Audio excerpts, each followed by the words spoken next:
Hi, I'm Ace, your tutor at UScore Academy. Let's learn the 11 trick together, step by step.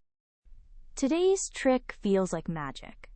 To multiply a two-digit number by 11, just split the two digits apart, add them, and drop that sum right into the middle. Take 23 times 11, split the 2 and the 3, add them to get 5, and drop the 5 in the middle. 2, 5, 3, 253. Done. What if the two digits add up to more than 9?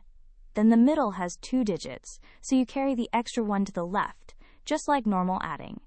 57 times 11. 5 plus 7 is 12. Write the 2 and carry the 1 onto the 5 to make 6, 627. Let's do one together. 36 times 11.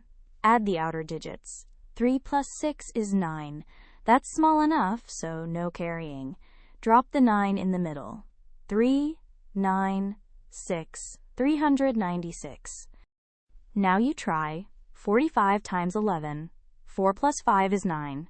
Drop it in the middle, and you get 495. See how fast that is once you know the trick? So here's the whole trick. Split the two digits, add them, and drop the sum in the middle. If that sum is 10 or more, just carry the 1 to the left. Practice a few, and you'll be multiplying by 11 faster than anyone can reach for a calculator. Great work! Keep practicing with Ace at UScoreAcademy.com for free lessons, worked examples, and practice.